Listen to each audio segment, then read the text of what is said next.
Hi, everyone. We're going to go ahead and get started now. Thanks so much for being here today, and I apologize for any background noise. I know we're all kind of coming at you from different locations. So hopefully you can hear me okay, and the background noise will fade away shortly.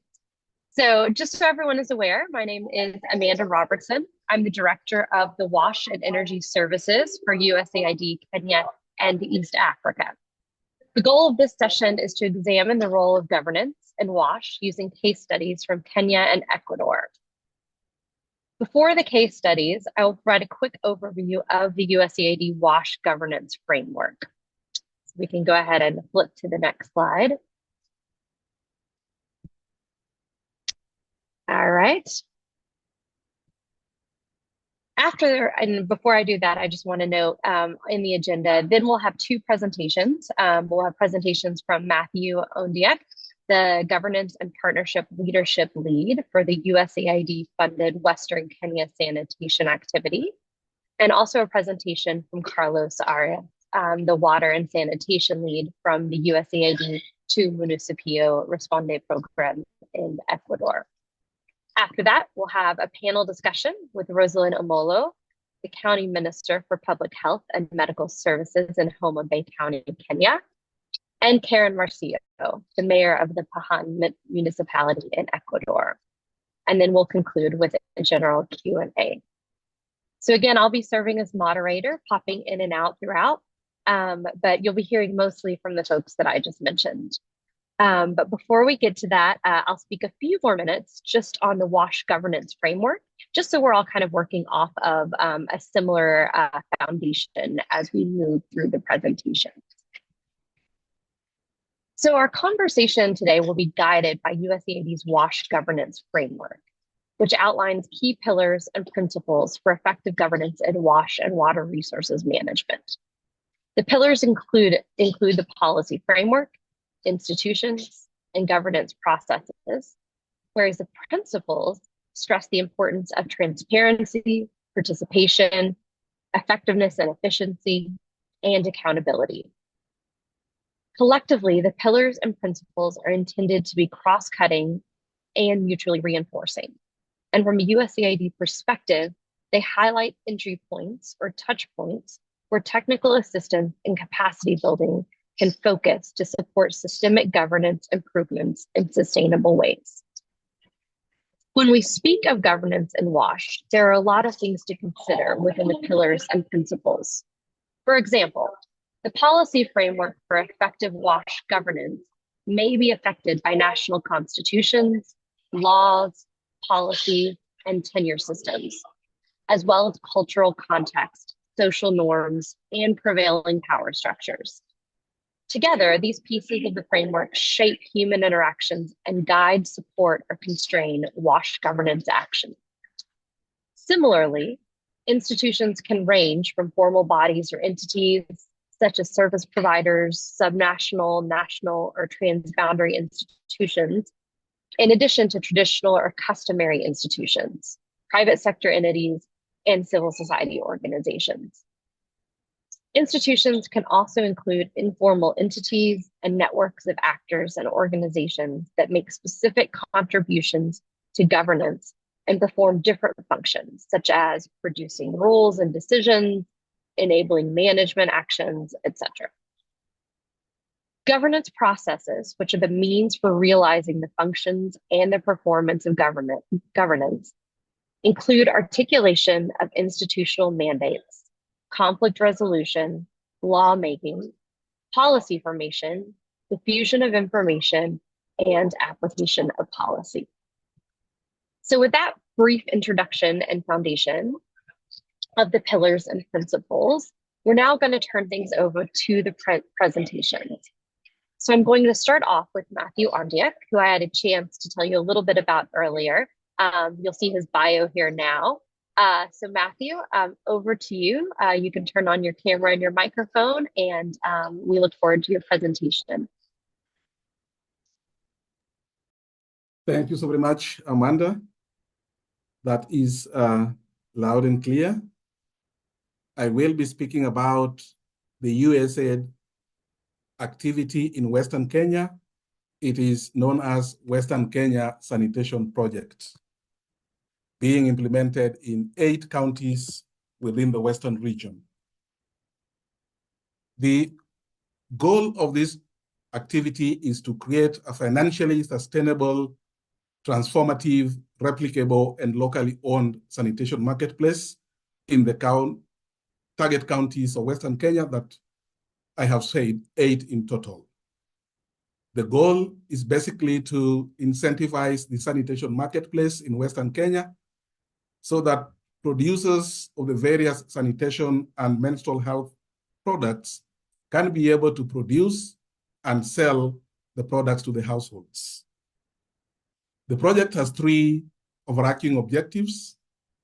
The first one is to increase access to and uptake of market-based innovation, improve sanitation and fecal sludge management services. That means we are looking at how to advance and strengthen operation of sanitation enterprises.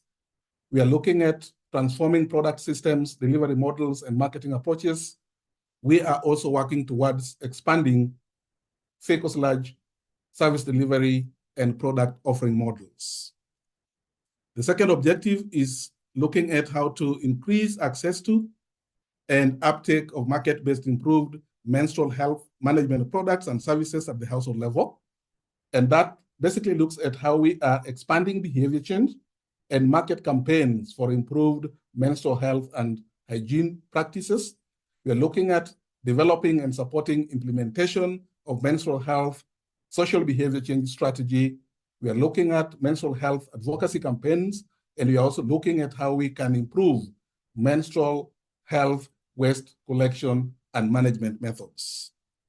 And lastly, the third objective is looking at a strengthening policy and regulatory framework and increased capacity of county governments to effect lasting change in sanitation management. Basically, we are working to support the development of pro-business policies for sanitation and menstrual health, as well as looking at issues around sector coordination, access to public and private finance. Next slide.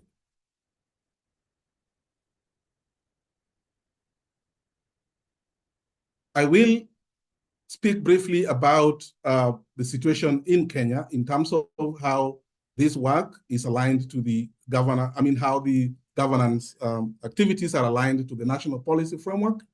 And I will give examples of a number of key policies that are aligned to what this project is trying to address.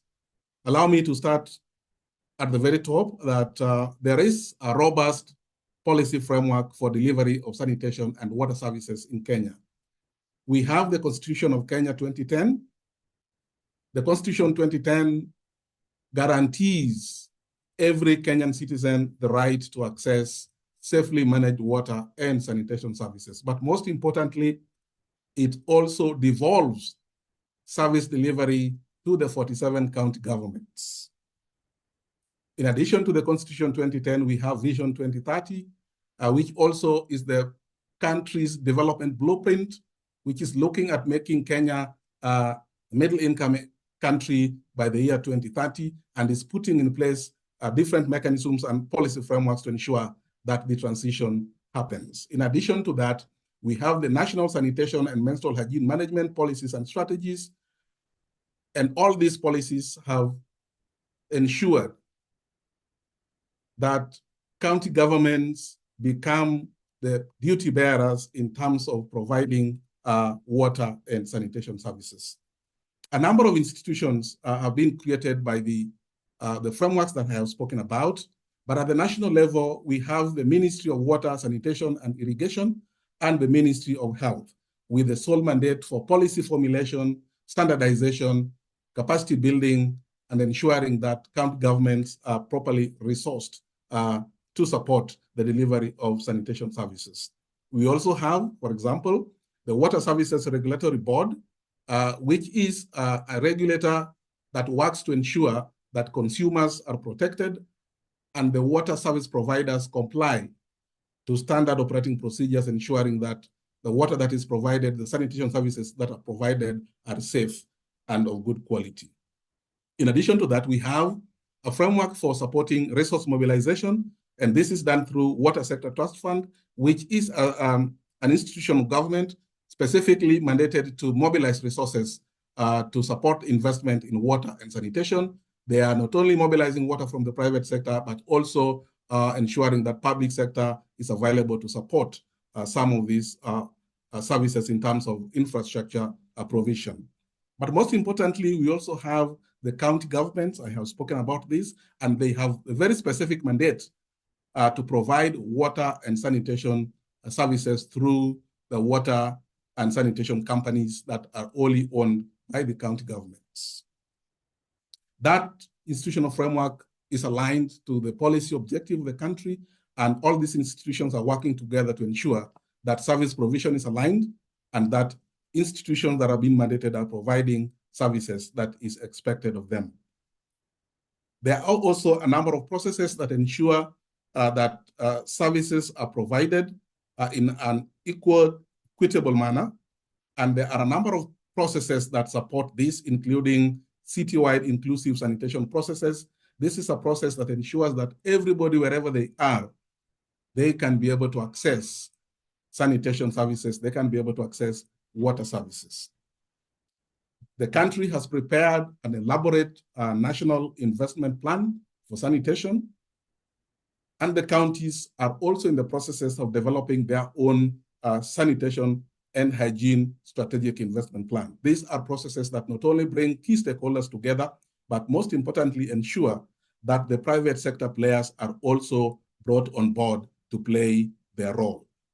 The counties annually prepare annual work plans, which are anchored on the 5-year county integrated development plans, which are prepared every 5 years that we have a new administration in the counties. And the county integrated development plans ensure that the development agenda for the county is aligned to the citizens' development aspirations and desires. So it is a very robust and elaborate process through which community participation is included to ensure that the views of the people are taken on board. Thank you. Next slide.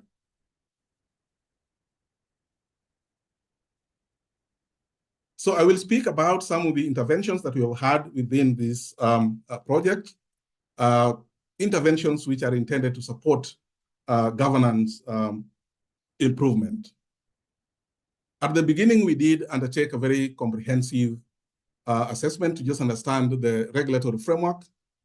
And it was apparent that even though some of these policies exist and are robust at the national level, they did not equally exist at the county levels. And as a result of this, we have been working with the county governments to formulate county-specific policies on sanitation and hygiene to ensure that they are aligned to the government, the county government agenda, and also to ensure that there is an enabling policy and regulatory framework to support the implementation of a market-based approach that this activity is all about. Most importantly, we have ensured inclusion of the private sector players. There are a number of private sector players ranging from producers of these goods and services, the entrepreneurs, the stockists, and other agencies that are responsible either for policy formulation or agencies that bring all these players together. We have ensured that they are brought on board so that we can work together and each and every person playing their role for improving sanitation and hygiene. We have subjected these processes to very broad-based public participation processes just to ensure that the documents are validated and people's input have been taken into account. Now, some of the outcomes of these elaborate processes have included ensuring that there is a supportive regulatory framework to ensure that services that are provided meet standards that have been set by the national regulators that I have already spoken about. But most importantly, these processes have ensured citizen engagement and buy-in of market-based approach. As we speak, the market producers of different sanitation and hygiene products have been brought on board, and we have been able to link them to financiers to ensure that they have adequate stock so that they can be able to provide these products to households whenever they are needed. Some of the outcomes of these engagements, we have, for example, over the last couple of years, supported the domestication of up to 5 policies within the counties where we are working, and one of them has already been concluded and launched in Migori, one of the counties, with an implementation strategy of how to bring on board different players.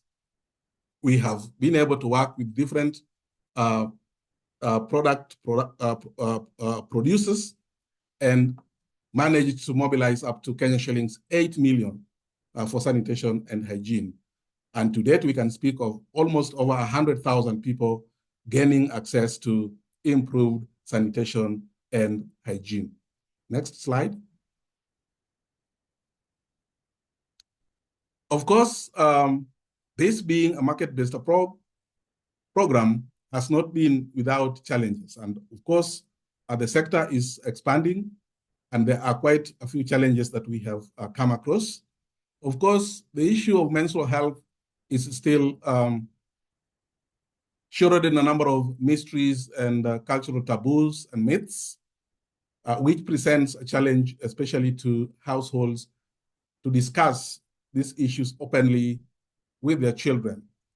And these myths have hindered access to some of these products and services. We have put in place a robust social behavior change campaign strategy that looks at how to address some of these myths so that people can have accurate information about menstruation. This is beginning to bear fruits, and we have seen a number of policymakers, including political leaders, coming openly to talk about menstruation with their people. Counties, I have already mentioned, did not have the necessary policy framework to support implementation of market-based approach and menstrual health. This is beginning to change, and we are progressively supporting the counties to ensure that there is an enabling policy environment to support the implementation of a market-based program. And of course, there has been lack of priority. Sanitation, as we are aware, has not been prioritized by many policymakers and sometimes political leadership. This is reflected in county budgets, which have tended to be less than perhaps water or other key services that county governments are providing. But again, we have worked with county governments, and we are happy to report that moving forward, we have seen counties beginning to allocate resources. We have begun to see counties prioritizing sanitation and including it in their county integrated development plans. That means resources can be allocated to it, and we are beginning to see a bit of improvement. A number of lessons are apparent. One thing that I want to point out at this point is that these processes are more sustainable when they are led and driven by the counties themselves. We started off by understanding the landscape and allowed the counties to be the ones to drive the agenda. And we have seen that bearing fruit. So county leadership of the processes and engagement of key stakeholders is one major challenge, is one major lesson that we have learned and is a key pillar for driving this process forward. Another lesson that we are learning is that there is need to ring-fence budgets for sanitation and menstrual hygiene.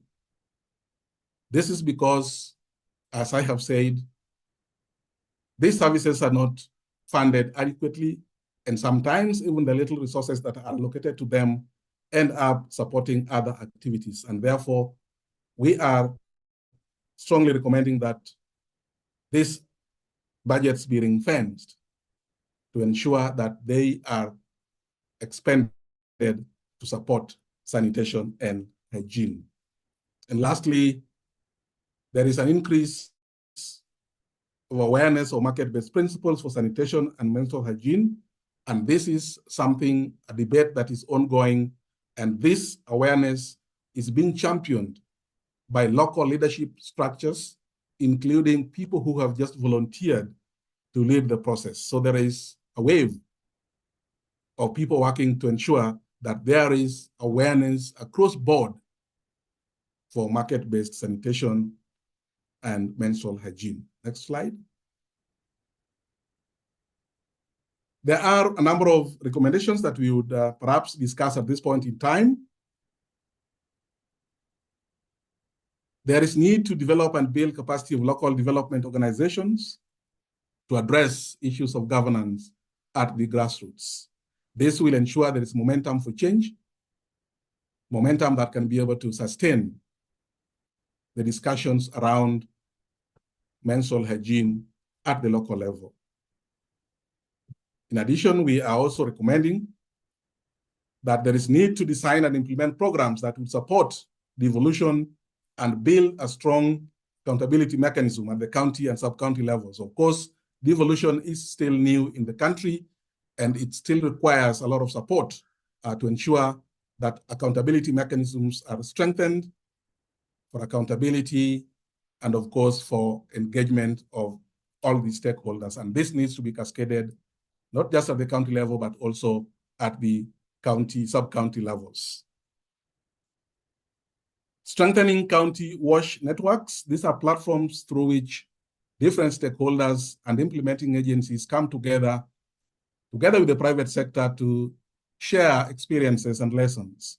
This has emerged to be a very strong platform through which we can tap into private sector innovation and finances for investment in sanitation and hygiene. We are recommending the need to promote permanent spaces for community participation in local development through the county integrated development and annual planning processes. These are annual events that community members need to actively participate to not only voice their concerns, but also prioritize their needs. And lastly, we are saying there is need to strengthen county-based sanitation and menstrual health reform champions to sustain the momentum and uptake of menstrual hygiene, as well as market-based sanitation. This is work that is already ongoing, and we are happy that after 3 years, we have seen change beginning to happen.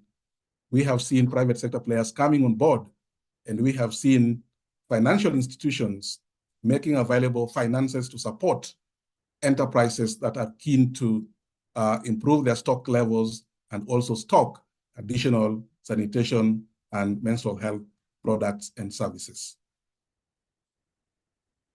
Thank you. Thank you very much, Matthew. I really appreciate that. We're going to move on now to our second case study presentation, this one by Carlos Arias, who I introduced earlier as well. Carlos is a civil engineer with extensive experience in water and sanitation, including water resources management, infrastructure, resilience, and climate change adaptation throughout the Americas with USAID, IDB, and the public and private sector. Carlos, over to you, and thank you.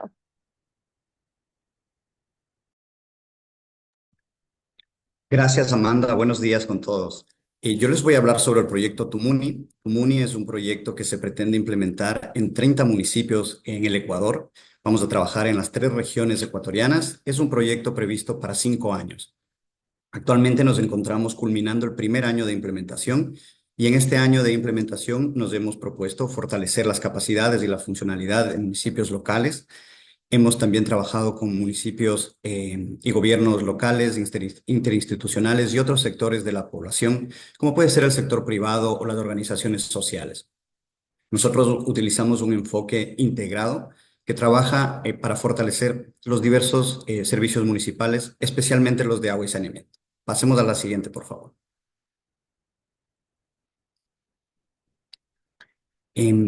Voy a hablarles ahora sobre los 3 pilares con los cuales nosotros trabajamos dentro del proyecto Tumuni y cómo hemos aplicado estos 3 pilares en un caso práctico sobre el municipio de Paján. Primero tenemos que entender que en el Ecuador la Constitución del 2008 otorga la facultad de la prestación de servicios de agua y saneamiento a los gobiernos locales. Esto quiere decir que se ha descentralizado la prestación de los servicios a los municipios. El gobierno central ha transferido esta competencia a ellos y ellos son los encargados de proveer los servicios de agua y saneamiento.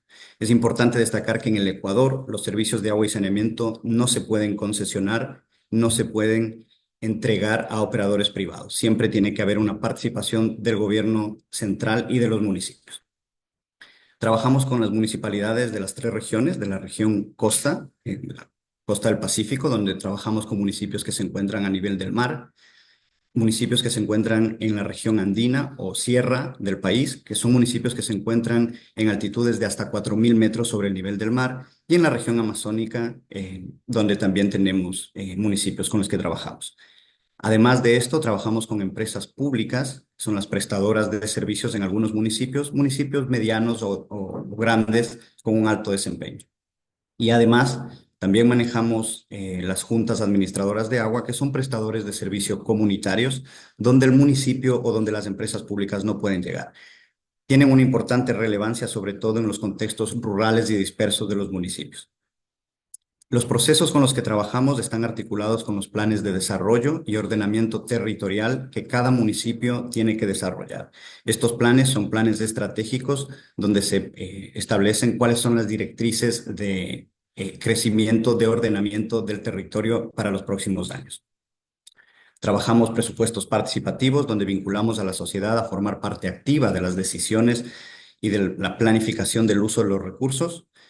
Desarrollamos estudios o análisis de infraestructura para diagnosticar cuál es el estado actual de los activos de los prestadores de servicio y poder intervenir y poder encontrar oportunidades de mejora.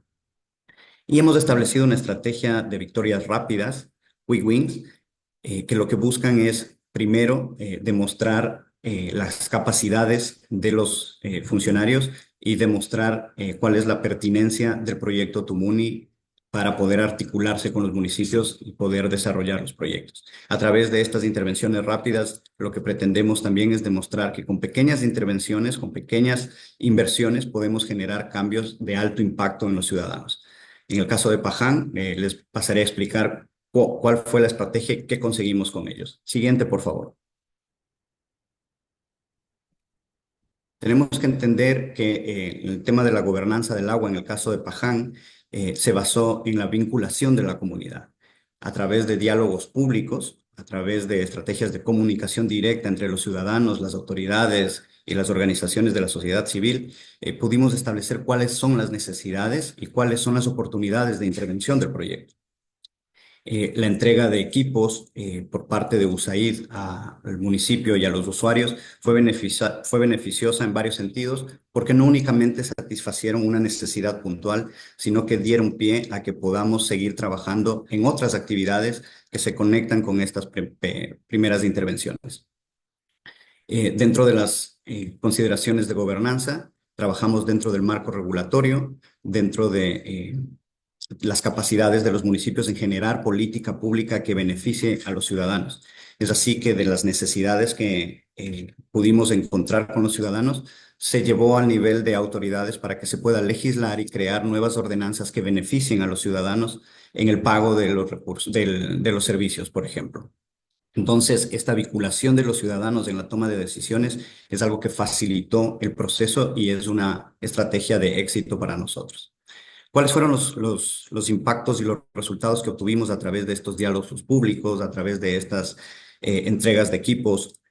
Fue prácticamente que los ciudadanos se involucraron, se empoderaron de los procesos, adquirieron compromisos, no solamente exigiendo sus derechos, sino asumiendo sus obligaciones. Después de haber instalado cerca de 88 micromedidores en el conjunto residencial donde trabajamos, pudimos notar cómo los ciudadanos se sintieron atendidos y tienen una sensación de pertenencia y de integración a la sociedad de una mejor manera, ¿no? Mejoramos este sentido de equidad y de inclusión a través de la intervención y a la vez mejoramos la recaudación, su estrategia de recuperación de costos a través de la recolección de tarifas mediante el pago. Siguiente, por favor. ¿Cuáles fueron los desafíos que nos enfrentamos en este primer año en el municipio de Paján? Primero, la incertidumbre de que exista la voluntad política por parte de las autoridades de querer trabajar en este sentido, de poder generar estos canales de comunicación con los ciudadanos y poder escuchar cuáles son las necesidades para poder buscar las mejores alternativas de solución. El segundo desafío que encontramos es cómo cautivar a la comunidad para que pueda sentirse involucrada y que sepa y que tenga la garantía de que van a ser escuchados. Teníamos la incertidumbre de si efectivamente quieren ser partícipes de esto, miembros activos de los procesos de cambio, y nos encontramos con una respuesta fabulosa que hizo que la estrategia tenga éxito. Junto a ellos definimos cuáles eran las necesidades de equipos o de infraestructura o de atención, y definimos esta estrategia de victorias rápidas a través de la entrega de equipos de micromedición para los hogares. Y como no, al final, el desafío final que tuvimos fue que deben entender que no solamente se trata de exigir sus derechos como ciudadanos, sino que tienen que asumir sus responsabilidades y asumir estos compromisos. En el caso de Paján, los ciudadanos asumieron el compromiso del pago del servicio, de poder regularizar su servicio a través de estos micromedidores y de poder contar con las facilidades del pago para que puedan cubrir las deudas que tienen por el servicio que reciben. Aprendimos muchísimas lecciones. Aprendimos que el municipio se puede fortalecer a través de estos procesos participativos y de diálogo.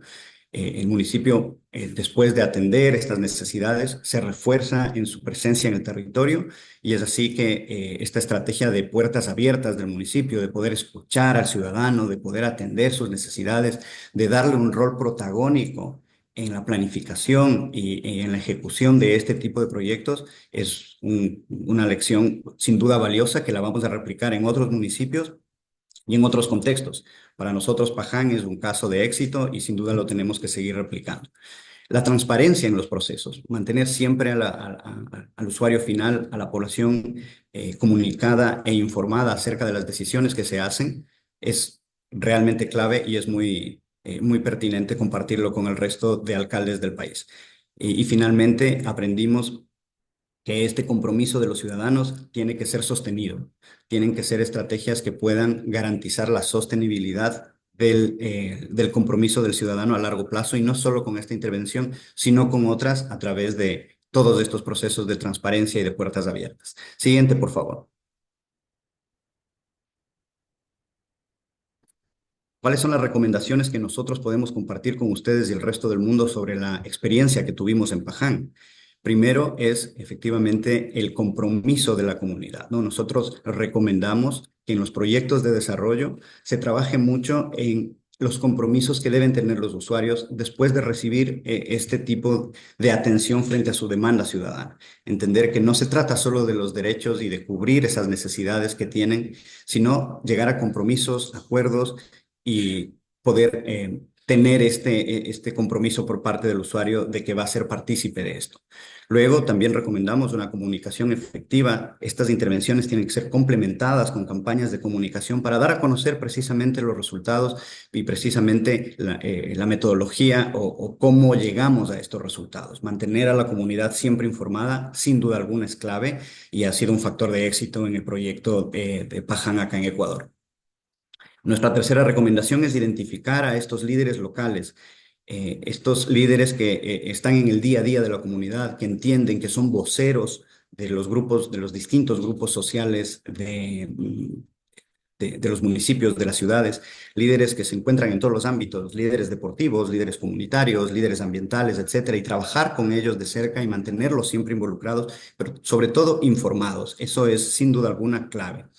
Y por supuesto, recomendamos fortalecer los sistemas de transparencia y de rendición de cuentas para poder, a través de estos mecanismos, poder garantizar la sostenibilidad de los procesos de información y de rendición de cuentas al ciudadano. No se trata de informar puntualmente de una intervención, se trata de además generar los mecanismos de rendición de cuentas que puedan garantizar los procesos en el futuro, para que otros proyectos puedan ser comunicados de la misma forma. Y finalmente, la participación comunitaria en los procesos de agua y saneamiento es clave. El agua es un sector estratégico y a través de este se pueden articular otras intervenciones con el agua convergen distintos enfoques multisectoriales de otro tipo de necesidades que pueden también ser atendidos y escuchados si nosotros tenemos una visión holística e integramos al agua como un elemento articulador de las necesidades en otros sectores. Quiero terminar diciendo que la experiencia en el municipio de Paján sin duda alguna ha sido maravillosa y vamos a replicar el modelo de Paján en otros municipios ecuatorianos y nos gustaría que sea tomado en cuenta como un modelo incluso para la región. Muchísimas gracias, Amanda, panel.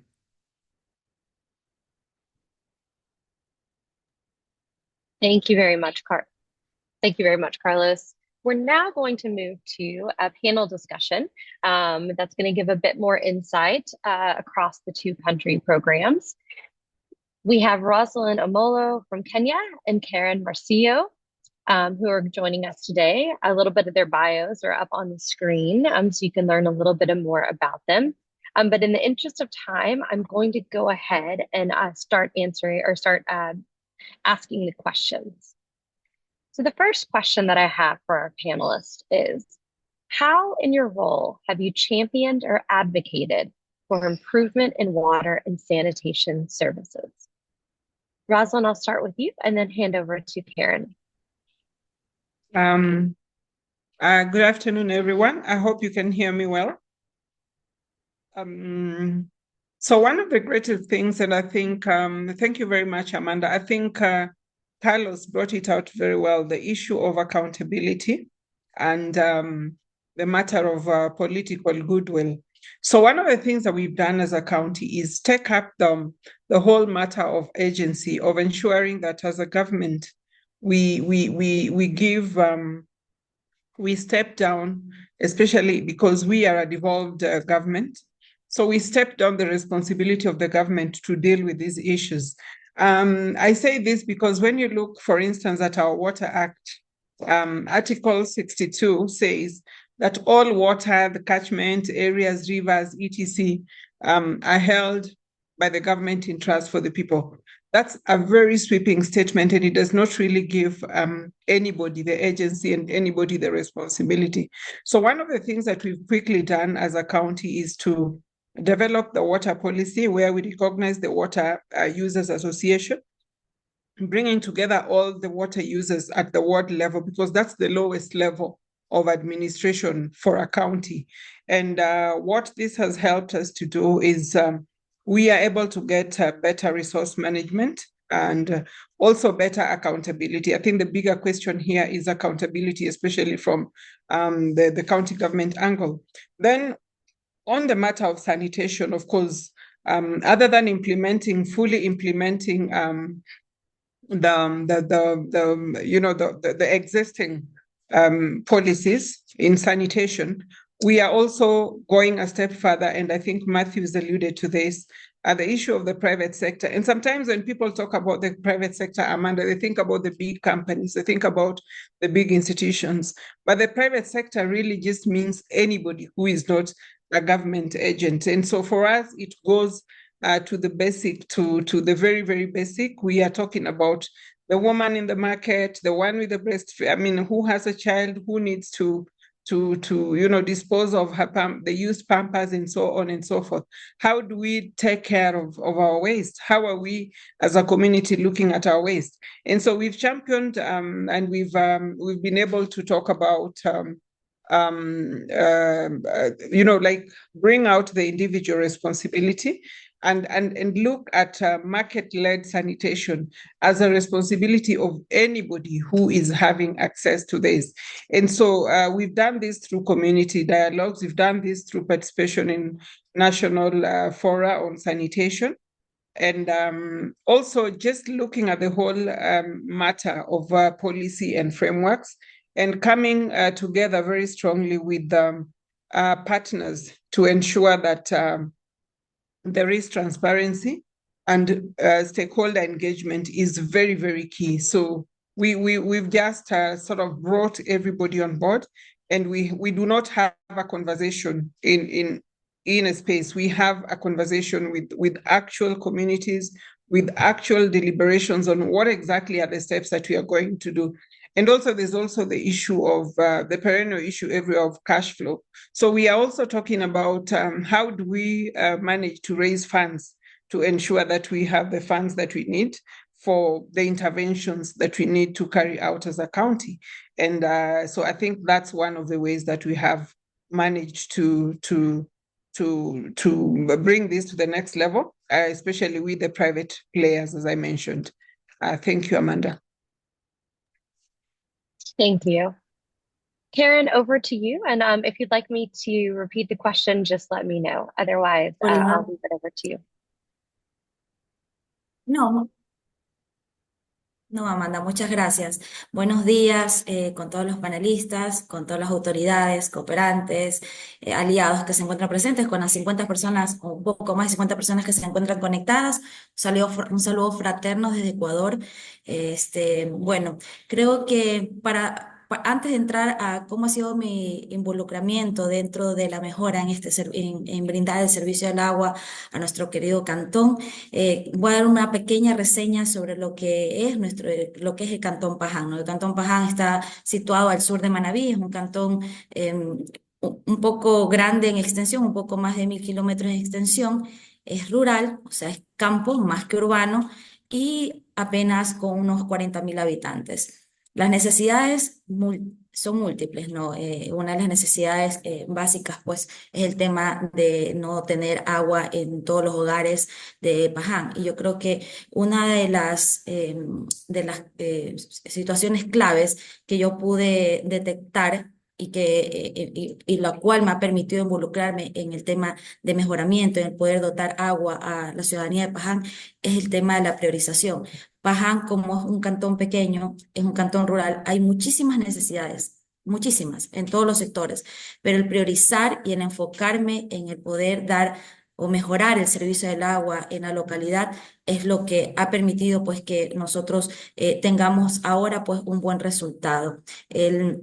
El poder priorizar, el poder también estar involucrado. Nosotros, lo decía Carlos, pues hemos sido una alcaldía de puertas abiertas y el ser de puertas abiertas pues nos ha permitido poder escuchar de parte de la ciudadanía las necesidades básicas, ¿no? Y obviamente conocedora del territorio y conocedora de las necesidades, el agua es una de ellas. Nosotros como alcaldía pues estamos involucrados y creo que uno de los siguientes pasos o de las claves, también claves que nos ha permitido poder tener un éxito en la mejora del agua hacia la ciudadanía, es el involucramiento no solamente de la autoridad o no solamente en este caso de la alcaldesa, sino también del equipo de trabajo. No tiene que haber un compromiso por parte de nosotros para poder todo trabajo, todo objetivo, poderlo alcanzar. Y obviamente la participación ciudadana ha sido clave aquí. La participación ciudadana, el poder involucrar a la ciudadanía y hacerlo corresponsable también de las diferentes y múltiples situaciones que se nos presentan en el camino, también nos han permitido pues tener éxito en este corto tiempo de mandato en el cual me encuentro en el mejoramiento del agua a nuestro querido Cantón Paján.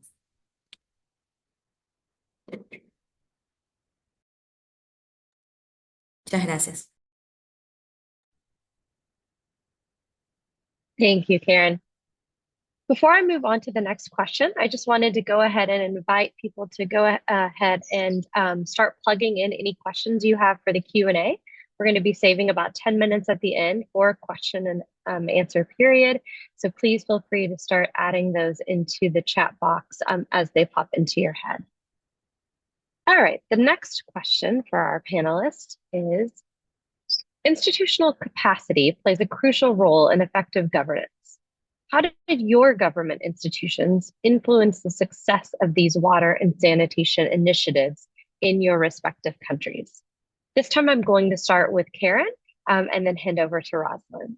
Thank you.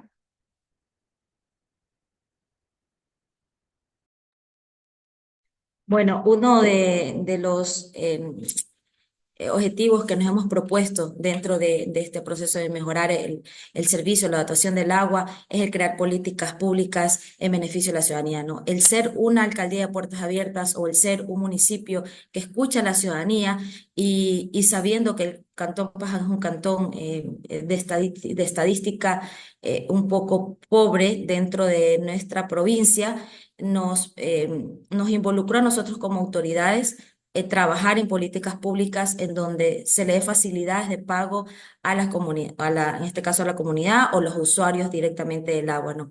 Políticas en donde ellos puedan hacer convenios de pago, en donde ellos puedan estar al día en el pago de sus facturas y que esa cultura tributaria pues la vayamos mejorando, la vayamos fortaleciendo dentro del cantón.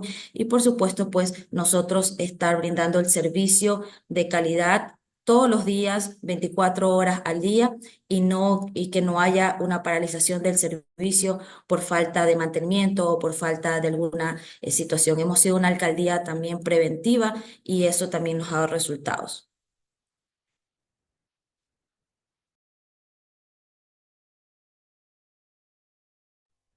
Thank you, Karen. Rosalind, over to you. And if you'd like me to repeat the question, just let me know. No, thank you, Amanda. I think I got the question. So institutional capacity has enabled us to have structures all the way from the government, at the government level to the household. So we've been using community health promoters, especially in terms of having sanitation drives on the part of sanitation. In terms of provision of water, we have managed to get rid of or reduce the amount of non-revenue water that we've seen in the past and ensure that there is proper billing, there is proper structure all the way to the household level. But most importantly is building the capacity of our own human resource to ensure that there is both the technical capacity to undertake the tasks involved in ensuring last mile distribution of water, but also in terms of enlightening people on their personal role in terms of provision of sanitation, both for their families and also in terms of the community approach. As you know, our homes, our rural areas, and Homa Bay is a very rural county. Our rural areas, some of them are very far-flung, and so it means that we have to really go to the lowest level, and that is where the community health promoters come in. Thank you. Thank you very much, Rosalind. In the interest of time, we're going to go ahead and move over to our Q&A session. This will go ahead and include both the people in our formal session, the panelists who gave the presentations, as well as those that were in the panelists. So the first question that we're going to ask is going to be for our participants. Specifically, for Karen and Carlos, municipalities in Ecuador can vary significantly in socioeconomic characteristics, geography and climate, local environments and ecosystems, institutional capacity, and even security. As a mayor, how does local context influence or shape your approach in planning citizen participation and service delivery? As an implementer, how does your approach to improving wash service delivery vary across municipalities in the Amazon, Andes, and coastal regions? And again, this is for Carlos and Karen. If you have other questions or if any participants are listening and have a question for our panelists from Kenya or Ecuador, please feel free to add those into the chat box. Thank you. Carlos and Karen, over to you.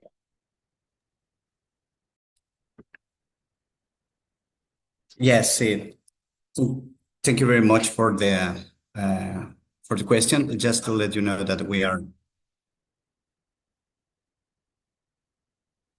Salto al español, por favor. En el Ecuador nosotros tenemos el gran desafío de implementar este proyecto de desarrollo en distintos contextos sociales, ambientales, políticos e incluso económicos. La gran mayoría de los proyectos de los municipios con los que vamos a trabajar este proyecto son proyectos de connotación rural, donde la brecha de abastecimiento de agua y saneamiento es bastante grande. Estamos hablando de brechas del 80 al 60% de cobertura. Esa brecha que tenemos que reducir tiene que ser posible a través de las intervenciones. El éxito del proyecto será el éxito del municipio, siendo el rol protagónico de ellos. Nosotros, a través de nuestra asistencia técnica y de nuestras intervenciones, somos los facilitadores de estos procesos. Tenemos que ser intermediarios entre las organizaciones de la sociedad civil, entre los actores del sector privado, entre otros sectores que tienen que ser atendidos y, como les decía al principio, a través del agua como un elemento articulador de otros procesos de desarrollo. Muchos sectores convergen en el agua como elemento clave para producir, para desarrollar, para gestionar, para sobrevivir, y es clave que estos proyectos tengan esta iniciativa. Por parte del caso de Paján específicamente, que hoy les hemos presentado, nosotros hemos encontrado aquí una sinergia no solamente de las autoridades, como la alcaldesa cuando habla de esta proximidad y de su predisposición para trabajar, que es sin duda clave, pero también hemos identificado esta voluntad de los ciudadanos de ser parte y de asumir estos compromisos. Compromisos que en el caso de Paján se ven reflejados en el compromiso de pagar por el servicio de agua mientras este sea un servicio eficiente y se cubra con las necesidades. Además, hemos identificado otros actores también de la sociedad civil, como pueden ser los distintos grupos productivos del sector privado, otras instituciones del gobierno central que trabajan en Paján y que ven con buenos ojos esta metodología y esta sinergia de trabajo con la comunidad. Para nosotros como implementadores, sin duda alguna, es un desafío poder mantener este nivel de compromiso de los ciudadanos, de involucramiento de los otros sectores y la voluntad política de las autoridades. Creo que esos tres actores han podido converger en el caso de Paján y han hecho que este sea el caso exitoso para nosotros. Muchas gracias. Yo creo que con esto puedo dar paso a la siguiente. Gracias.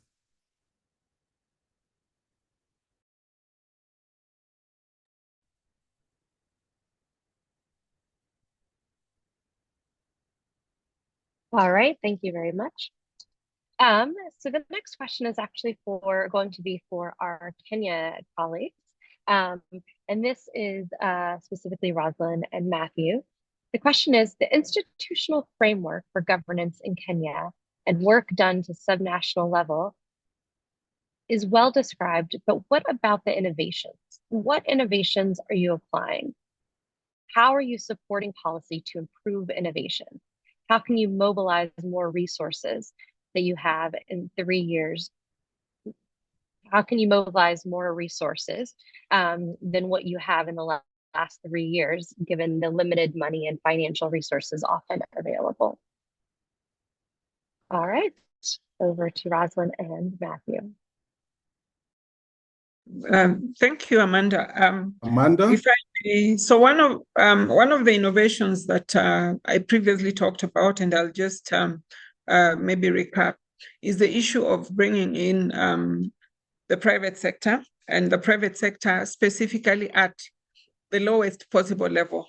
We are talking about the very small traders. So basically, this is sort of like domestic resource mobilization, looking for money at the lowest levels where we never previously thought about funding. That's a very innovative way. The second one is in terms of improvement. What are the things that would then elevate provision of sanitation services? How can we improve the existing structures, and how can we improve the existing models of sanitation provision? For instance, toilets. How do we come up with more affordable but more innovative ways of ensuring that whatever gains we make are long lasting? And this is one of the things that I think Matthew's explained very well in his presentation about what we are doing in terms of that. But in terms of mobilizing resources, we are beginning to look at domestic resource mobilization, because one of the things that has really suffered is the issue of reduced funding. But then again, you also look at what I talked about, the non-revenue water. You pump the water, you treat it, but at the point of distribution, you lose the water. So these are some of the things that we as a county are stepping up to reduce, so that we are able to provide more water. Once the water is treated, we make sure that it reaches the population, and that way then we can collect more revenue. But what we are looking towards more is, how can we remain at the level of the most important, the most basic, the things that the citizens cannot do for themselves, and then allow the citizens to provide or to do that which they can and should actually do for themselves. So the issue of stepping down quality assurance and standards to the county, I think that's one of the things that we've done as a county. I will let Matthews fill in on the remaining part. Thank you. Thank you very much. That is well articulated. In addition to what Rosalind has spoken about, allow me to just chime in and indicate that in addition to supporting the low-level entrepreneurs, the project has what we are calling Strategic Activity Fund and grants under contract, which are pots of resources that allow us to work with innovators to identify ideas or activities that need further development, just to ensure that whether they are sanitation or menstrual hygiene management product developers, those kind of innovations and ideas are taken through the process of incubation so that they can see the light of day. So we have engaged a number of innovators who are trying different innovations, both in sanitation and menstrual hygiene. Some of them are trying to make menstrual hygiene management products from sugarcane bagasse. Others are trying banana fiber. So there's a lot of innovation that is being supported through this activity to ensure that there are a number of products that are being tested and developed in the market. In terms of sanitation, for example, we have an innovator that is known as Sunnywize Technologies, based right in Kisumu. They are trying to innovate an eco toilet that will use black soldier fly as a technology to ensure that waste that is generated, especially in the informal settlements, is safely evacuated and value recovered from it. But in addition to that, in terms of innovation, we have supported the counties, including Homa Bay, to develop a very comprehensive a strategic sanitation and hygiene investment plan that has identified all the activities that need to be implemented across board, and the stakeholders have also been identified, including financiers who need to come in and put in resources. So we are looking at mobilizing resources both from the public sector, like Rosalind has indicated, but also largely from the private sector, including credit facilities from banks and concessional funding from bilateral organizations. So these are discussions that are underway. We are developing a number of models with the financial institutions, including credit guarantee mechanisms, so that we can be able to mobilize additional funding for sanitation and menstrual hygiene. Thank you. Over to you, Amanda. Thank you, Matthew and Rosalind. So we have 1 minute left, so we're coming in just under the wire. So thank you so much to our panelists for sticking to the time frame, but then still providing us with such wonderful information and answering all of the questions and providing such great presentations. So thank you very much, Rosalind, Karen, Matthew, and Carlos. It's been a pleasure. And thanks to everyone who joined us today. I know that this is a very busy and jam-packed schedule this week, starting off today. And there's a lot of competing opportunities for your time. We thank you for giving us an hour of yours. And please don't hesitate to reach out to any of us if you have any further questions around this topic. Thanks again, and have a lovely rest of your conference. Thank you. Thank you, and bye, everyone.